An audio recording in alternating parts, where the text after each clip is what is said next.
Hi, everybody. It's me. I'm going to make sure this is actually going live on the Facebook group. So just give me 1 second. If you're here and you're excited, go ahead and drop it into the chat and let me know that you are here. All right. Let me look and see. It looks like I'm live, but let me check. Don't see anybody online just yet. There we go. Now I've got some people. Okay, so I must be live. I'm going to assume that I'm live. If you're here, drop it in the chat. Let me know that you are here. Yep, I'm live. Yay. Okay. So let's look at the comments. Hey, Sherilyn. Hey, Cecilia. And hey, Rachel. Welcome, guys. Welcome, welcome, welcome. So since I am first up for the live Q&A, I want to first officially welcome everybody to the third annual Summer Self-Care Conference. If we've never met before, I am your host, and my name is Brittany Blackwell. I am a teacher burnout and sustainability strategist with my agency, Teaching Mind, Body, and Soul. I'm also the host of the Resilient Teacher podcast, and I've been hosting this conference since 2021. Every year, it's my favorite event of the year because we have so many amazing educators who join us as presenters, who join us as attendees. And I'm just so thrilled to see so many passionate educators joining us. So if you hop into the live, make sure you say hey, or if you're catching the replay, drop it in the comments to let us know that you are here and ready to make this year burnout free. I will be answering some questions about my session. So if you have questions, be sure to drop those into the comments. That way, to make sure that you get those questions answered while I'm here on the live. This first day has been jam-packed with tons of juicy information from automation, which is what I talked about, simple systems, owning your teacher wins, community, how to lesson plan in half the time, so much more. I mean, just tons. So if you haven't been able to tell from this year's conference thus far, there's a huge focus on sustainability. And I believe that there are 3 main components to making our jobs as educators more sustainable in the long run. That's systems, support, and mindset. And so throughout this free event, you're going to hear from some other passionate educators on ways to really mesh those 3 things together over time and to create your plan for burnout recovery that feels authentic to you, because I am not a fan of cookie cutter solutions. And so really bringing these ideas and strategies and tools together is going to be different for each of us. I'm just going to keep talking until I see some questions. But I recognize that a lot of us are heading back into the classroom in just a few short weeks. So that's why I wanted to talk more about how we can handle the job creep that we experience as teachers and the constant adding of more and more to our plates. Because like I talked about in my presentation, this is something that I experienced early on, and drop comment and say me too if that's you, if you've experienced the adding of more and more to your plate. I feel like it's like you can never get everything done, and there's just more and more added daily. And that's really why I wanted to talk about automation and why I think automation is such a great solution to this issue, because a lot of teachers and a lot of schools don't know how to use it intentionally or really create a system from it. In recent years, I've seen a lot of stuff about Kahoot and Blooket, and those are things that I consider to be plug and play automations. Definitely more, and it doesn't get taken away. Amen. Yeah. Hey, Vicky. But yeah, it keeps happening over and over and over. And so what then happens is we have a new program to learn, or we have a new, they say, well, use Kahoot or use Blooket, and it adds more and more to our plates, even though it's supposed to be taking something away. And that's why I talked about in my session all about the systemization of this. The magic comes from automation, right? But it really comes from the systemization of all of it together. And so in my session, I talked about the steps that you can take to do that. And I use my Educare framework. The Educare framework is something that is a proprietary, I created, and it follows very similarly how we do with our students when I have IEPs. So I'm a special educator at heart. Like I said, I don't believe in cookie cutter solutions to burnout recovery. And that comes from me recognizing that everybody's different. Everybody has their own unique strengths, their own unique weaknesses. And so that is where this idea comes from, and creating your own system is what is important. So in that framework, we talk about the ways that you can do that. I also go into more in depth and really stepping this out for you in my program, the Automate Your Classroom program as well. But this is kind of just the basics. I wanted to talk about the basics because lots of teachers haven't heard of this. Lots of schools haven't heard of this. So I'm going to a couple of schools in the next couple of weeks to really advocate for this change. Takes a lot of time to create the game stacks. Until you have that library, it adds more work. I completely agree. And I talked about this in my session as well, that creating the system, doing the automations, yes, that takes some time. It takes time to set things up in the beginning, but I like to think of it like a bank account. We want to add more to our bank account, our time bank account. And over time, it's going to grow with interest. It's going to be giving more back to us. So initially, I do want to give that disclaimer that creating an automation system, it does require some work up front. But now my system runs for me all by myself in the background. Like I can actually do the things that I want to do. And so I kind of talked about that as well. The question was, why do I feel like automations help prevent burnout? So like I said, that job creep that we experience as teachers, that is constantly being added. I don't believe that when we have more and more added to our plate, that it's really our responsibility to do everything. But as somebody who is a perfectionist, as somebody who is a high achiever, like I know what that feels like. I feel like I'm letting my students down, or I'm letting my school down. And while that is a mindset issue that needs to be addressed, automation can also address that, so that you feel that intrinsic feeling that you want to get from actually completing the tasks. So they're doing it for you in the background. The systems that I have set up, like I'm a special educator, like I said, and I found that my system wasn't working for me. I was having to email all the time. I was having to fill out this information constantly, just over and over and over, and not really spending time with my students, not really getting to teach my students because I was so focused on all of this extra stuff. And you probably feel the same way, right? Like you feel like you're constantly having to do all of these things that aren't really conducive or using your professional, your professional judgment, your professionalism, your skill set to really get that stuff done. And when they're adding these mundane tasks over and over and over and over and over, then you're not being able to do that. And so that is why I feel like automation is a way to prevent burnout. Now, like I said, I don't think that there is a cookie cutter solution. That's why this conference is here, so that we can have lots of different ways brought to you for free. I also have a quiz on my website, if you haven't checked that out yet, to really give you your unique roadmap to burnout recovery. And so it goes through some questions. It takes less than 5 minutes for you to fill out some questions to really get to the root of what is causing your burnout.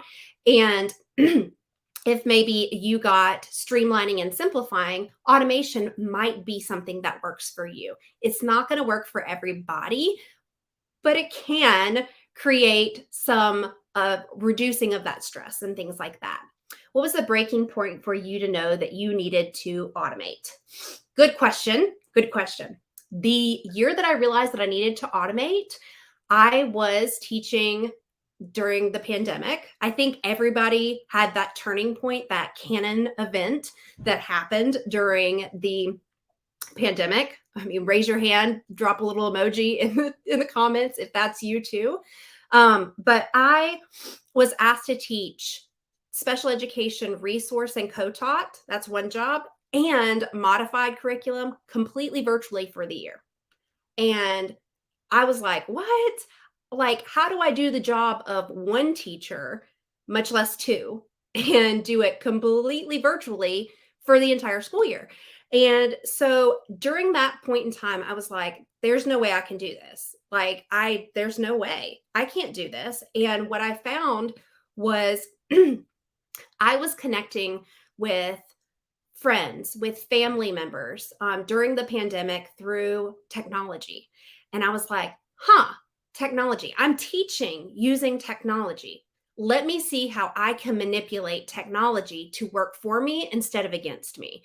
And so really that started me on a journey of using Google automations, which I talked about in my presentation. And a lot of that was a lot of plugins for things that I already used. I used Google Sheets originally. I used Gmail, but all of these things are like obviously on Microsoft as well, which I can talk about for days. But all of that stuff, I wanted it to work for me. So I created a missing assignments. That was one of the things that was really bothering me during that time. I don't know if you guys had this issue or not. Raise your hand, drop it in the comments. If you also had a lot of students during pandemic teaching who had missing assignments. I teach middle school, so my kids were not turning in their assignments. I didn't have anything to grade, and I was having to email the same thing over and over and over. And so I would email the parents. I'd have to look it up on PowerSchool. It was a lot of going back and forth and back and forth. So one email would take me like 10 to 15 minutes. And that was not good because I was never getting it done with over 65 students on my caseload that I was responsible for. I couldn't do that. And so what I did was I was like, okay, I can make a Google form. I can do a Google form. So I created a Google form, had it move into Google Sheets. And then from Google Sheets, I used a plugin that would automatically email the parent and the student the missing assignments. And so that was my first creation, really. That was a long story to kind of tell you that that's how I started automating. I started doing it that way. And I was like, I can do this with so many other things. Like, it's not just missing assignments that's bogging me down. It's tons of things. And over time, it just became, I'm going to create a template. I'm going to create ways to already have these emails set up. And now we have ChatGPT and artificial intelligence that are just taking the world by storm. And so I really got into that as well. If you didn't know this already, inside of the All Access Pass library for those All Access Pass holders, there is an AI for Educators ebook where I kind of go through how to really streamline your processes and how to simplify and automate using ChatGPT, along with like over 50 prompts. But I also have a challenge in there to get you automating. It's an introduction to automation using ChatGPT, and those are not available anywhere else. Both of those are available in the All Access Pass library. So if you got that All Access Pass, then you do get access to that, plus all the other premium bonuses from the other presenters as well. Sherilyn said, not just during pandemic times. Yeah. And I'm really excited about the idea of using automation this year. Do you have a great list to look at for some tools to get started using it for curriculum design? Love this question. Yes, I do. Next week, next Friday, July 28th, I am hosting another free challenge. It's called the Back to School Automation Boot Camp. And it is starting on Friday.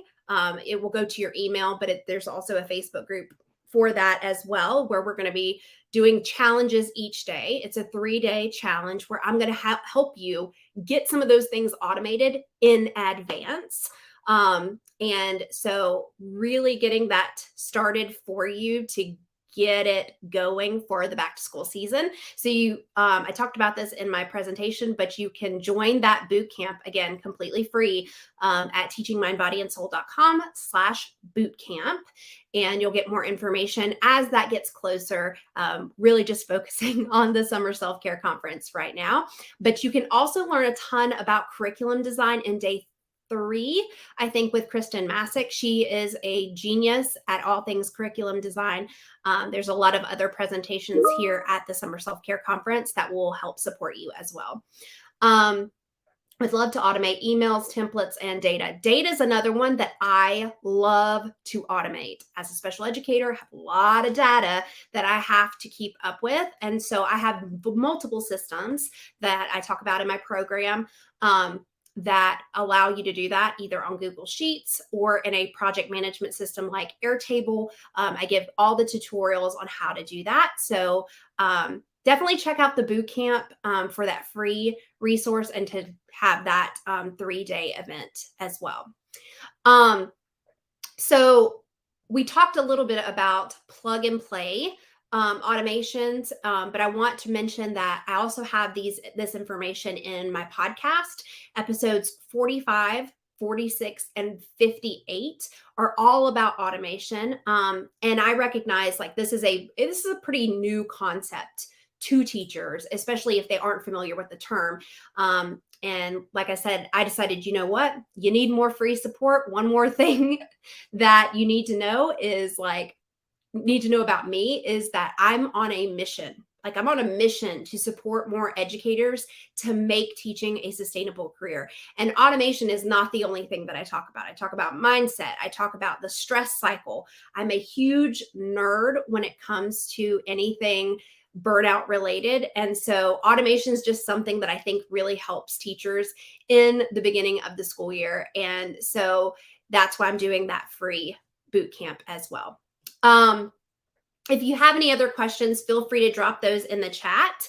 Some other free resources are located in that workbook to get you started as well. They're all linked there. So make sure you download that workbook from the download section in the portal. And if you aren't sure if this is what you need or if this is good, again, I have that free quiz on my website that you can get your free roadmap to teacher burnout recovery. Vicky, yeah, I completely understand that. I get that completely. There are a lot of conferences, a lot of summits going on, and focusing on each one can take a lot. I recommend, this is just me to you, not you, like, I'm just trying to help you out here. I would focus on one at a time. If there is one that you are really interested in, really focus on that one. That doesn't have to be the ones that I'm doing, obviously. There are tons out there. There's a math summit going on. There's a different conference. Whichever you feel like is going to give you the most value, that's the one that you should focus on. And so really taking inventory of what you want to get out of your new school year, what you're wanting to accomplish this school year, what your goals are, really just taking that into consideration to choose which one to focus on at a time. So if there's another one going on and you're a math teacher, go hang out in the math section. That is completely fine. You don't have to do it all. I've been there. Like I said, I've been there. I've been that teacher trying to do everything, and it's not the move. It's not the move. Hopefully you will continue to join us here. But I completely understand if there's additional things that you want to look at. Really just take inventory of what's going to give you the best bang for your time, because your time is valuable. Yeah, of course. I talked a little bit about what was in the All Access Pass library. Girl, Rachel, yes. Rachel said she's a math teacher, but she tends to like the self-care stuff better. Do you know that I am the same way? I could self-help, self all of those things for forever. I tend to think that we are more than just an educator. We are more than just a teacher. And so focusing on things like self-help, I think really gets us to be looking at ourselves as the whole teacher. We're not just looking at ourselves as the educator, we're looking at ourselves as a person, as a wife or dad, or wife or husband or dad or mom or brother or sister. You're a human. And so when I look at self care, I'm looking at it from the lens of this is going to make me a better teacher. It's going to make me a better educator. It's going to make me, I just repeated myself. It's going to make me a better mom. It's going to make me a better wife. And so I'm with you 112% when it comes to self care. Tomorrow's sessions are going to be jam packed. We have 8 sessions tomorrow. If you cannot make all of the sessions, please let me remind you that you can get the all access pass for the early bird pricing at $39. Tomorrow it does increase to $59. So make sure that you get that all access pass so that you can have the time to really take all this stuff in. So it'll have the recordings for everything. You'll have lifetime access to that to really take it in as you go. But then also these lives that we're doing, those will be available inside of, sorry for the pings. Those will be available inside of the all access pass library as well. Yes, Sherilyn, I'm so glad you got in on that too. There are over $550 worth of premium bonuses inside of that all access pass library. And so you can check that out. If you want to learn more about the all access pass, you can go to teachingmindbodyandsoul.com/all access pass. Again, I'm here to help answer any questions that you may have about automation, what that looks like, how it can best support you. We are doing a boot camp next week to really get you like taking action towards automating your classroom and really supporting you for the back to school season. I don't see any other questions right now. Let me just take a look and see if I have any like frequently asked questions to kind of help provide you with anything. The next Q&A session does go live at 4 o'clock. And I believe that's with Maddie. Let me check my calendar really quick. Yeah, so Maddie is live at 4 o'clock. So if you're interested in learning more about how community can support you, she will be live at 4. Victoria Hackett will be at 4:30. She's talking about mindfulness in the outdoors. And Kelsey Sorensen, if you don't know her, today's podcast episode, we did a co-hosted podcast episode. She's from Wife Teacher Mommy, and she is also who you can get your bingo prize for today. Tomorrow will be a totally different prize. There will be some pop-up giveaways and things like that. So do make sure, if you haven't already done so, to turn on your notifications for the Facebook group. You won't get notifications after this weekend because we'll shut the Facebook group down. But this is just a pop-up Facebook group for you. So make sure that you turn on those notifications so that you're always aware of how to win one of the prizes. We also have Amanda Reed at 5:30.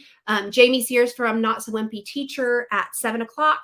And then 8 o'clock is Samantha Holcomb from Engineer Does Education. All of these are really great live Q&As. But again, if you can't make it, or if it's a lot or too much on your plate, you can go ahead and upgrade to the all access pass. That way you can get access to the recordings of these as well.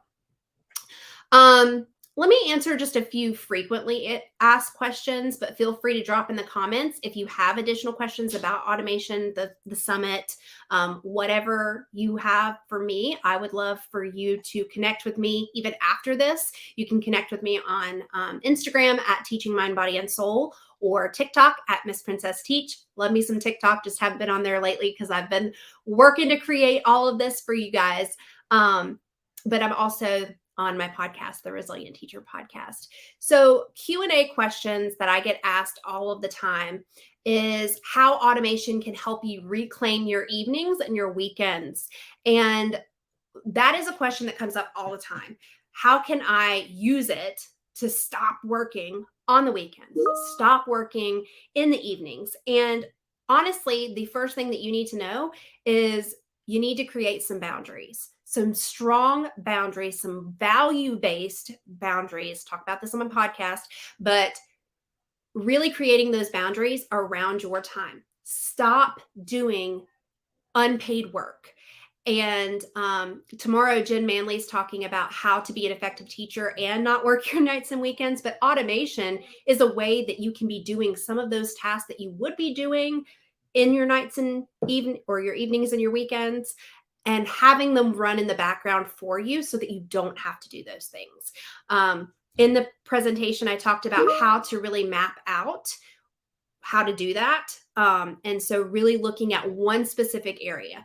Do not try to automate everything all at one time. I will tell people this till I'm blue in the face. Everybody wants to automate everything all at one time. You have to work one thing at the time. And I recommend that you start with that thing that's really, really bothering you. What is taking up the most time? What is taking up the most energy that you want to offload? And really doing that first. But as you create your system, you're going to see a ton of results. You're going to have more time to be more creative. You're going to have more time to do the things that you love, and you can stop working on those nights and weekends. There was a question before about are there any limitations to automation in the classroom? Or what kind of tasks should you avoid automating? So when it comes to these types of things, when it comes to the limitations of automation, I think that it goes without saying that you cannot automate your direct instruction. You should never automate your direct instruction. You are a very key piece. I think a lot of people think, well, ChatGPT is going to take over my job and things like that, or artificial intelligence. We're the humans and we do human things. Anything else that is not human related, is not related to that connection, is not related to the engagement portion, really making those connections with our students and fostering that growth through the way that we know how to teach. Those are the things that you can automate. Any of those things that don't involve those things. But when it comes to our connection, making that connection with our students, fostering that community, those are the things that we should never automate, because that is where we're being human. The things that don't need us to be human, like sending an email for a missing assignment, that's something we can automate because it's just a notification, basically. It's helping us keep up with that connection with our students, with our parents, those types of things. But if it doesn't require that human aspect, then you can probably automate that. I hope that made sense on how I just explained that. I don't see any other questions in the chat right now. I will make sure that I go back and forth into the comments to see what questions you may have, anything that you come up with as time goes on. Again, I want to encourage you while you're watching or while you're participating in this weekend's events to turn on your notifications for the group. There is a pinned post in the Facebook group that will tell you how to do that. So if you're having trouble or you're not sure, you can go over there and check that out. I have reached my time, guys. I don't see any other comments, so I will make sure that I check back in and answer any questions that you may have later on during the conference. If you come back and you're like, oh, I wish I would have asked Brittany this question about automation, then make sure you just drop it here. I'll come back to it later. You can also always connect with me over on Instagram at Teaching Mind, Body, and Soul. Shoot me an email, Brittany@teachingmindbodyandsoul.com, or hang out with me on the podcast. Would love to see you there. Bye, guys.